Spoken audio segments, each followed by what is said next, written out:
everyone. Today we would like to introduce you to the Cove House, a humble family abode in Panshet, Maharashtra. Designed by Red Brick Studio, this is the story of a house nestled in the Sahyadris with serene view of the backwaters of the Panshet Dam. Let me give you quick specs. Spread across a 1-acre plot, this weekend home has a built-up area of 1500 square feet.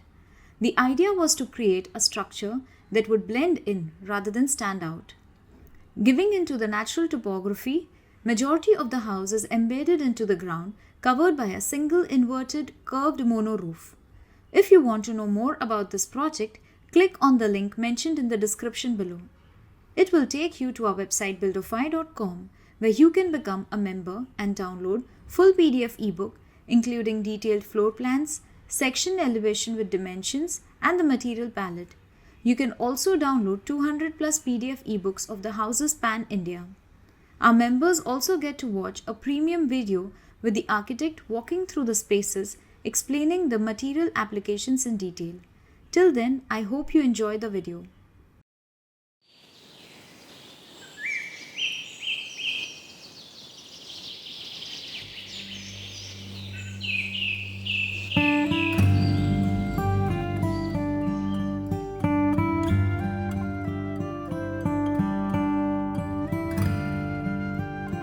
We wanted the house to be more like a non-building, and probably that is best experience right at the entry.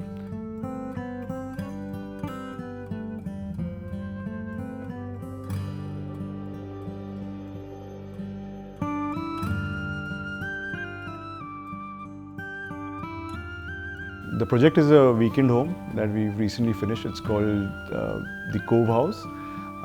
It's located in the outskirts of Pune. The site is set amidst the Sahyadris.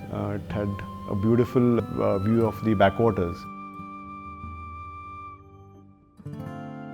Because of the remote nature of the site, it's completely nestled with a lot of natural elements, and the flora fauna over here was really rich. Because of the location, it's kind of on a hilltop slope. There are some restrictions in terms of bylaws. Plot is around 1 acre, and what you could build on that is around 4%. So we were restricted with a footprint of around 150 square meters, and in that, the requirements of the clients were, something which would be very difficult to fit. It's a small family, but he wanted the place to have, a capacity for larger gatherings of friends and family.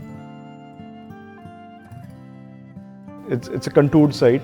The road is on the top, and the site kind of steps down, and towards the south is where the backwaters were of the Panshet Lake. In this entire piece of 1 acre of the site, this was the only available flat piece of land. So what we did is, decided that we'll set the house like this, which will be along the contours. What that would do is maximize the views that could be captured from the house. By doing this orientation, east and west sides are the shorter ones. So we could, restrict the amount of heat intake the building would have.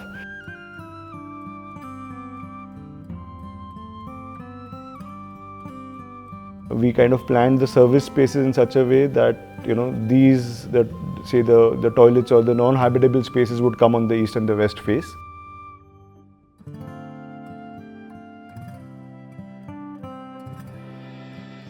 But we also thought we could, have, ancillary areas which could open in these directions.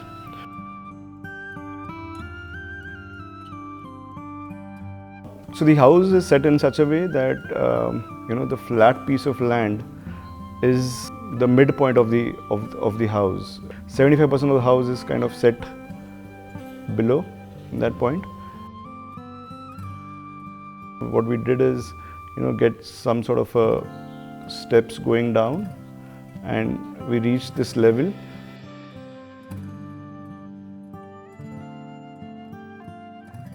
On the view side, we said we can have like a deck, and then the site continues to kind of slope down like that.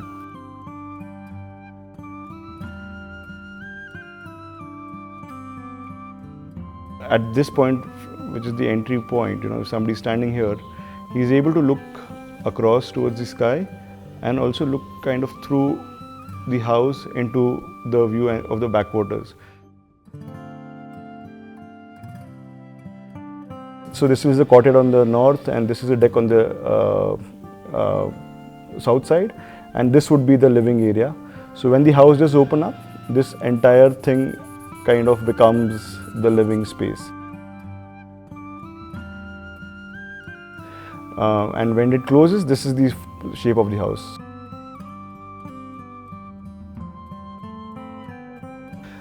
So we wanted the roof to perform multiple functions, appear to kind of almost levitate above the space, and at the same time we also wanted to have the space between the house and the roof, which is a clear story on all the sides, to be very transparent.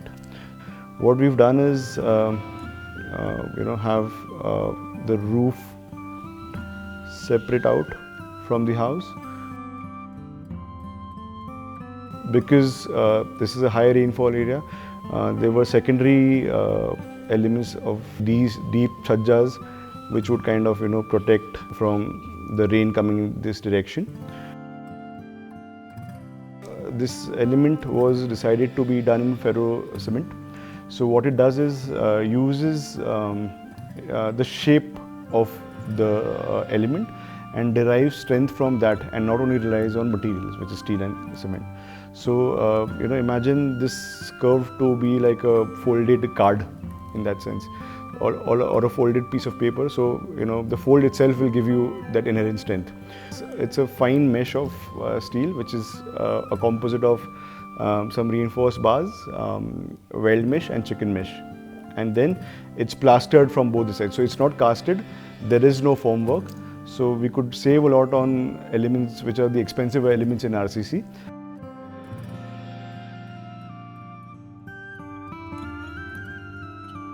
The longer span was around 70 feet. This way, this roof end to end would be around 30-35 feet. So we could do all of this in just 50 mm. There would be these trusses on either sides, on which this would lay.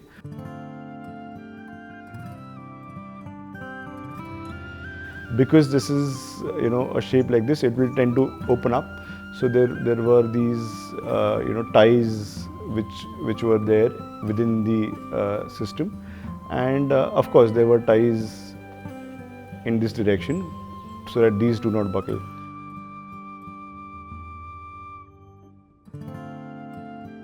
There's like a V-shaped column at this point, and the roof kind of comes and gets supported on this. So what it does is kind of also adds to the dynamism of the house at the entrance, because you see this really heavy mass floating above the house and just very nimbly supported by these thin steel columns at the end. And there is a slope given along this length of the roof, and there is a spout which collects this rainwater, and then it's transferred to a series of water bodies, which eventually settles into a natural sort of a pond we've done at the southern end of the site, and that is used for the irrigation of the site.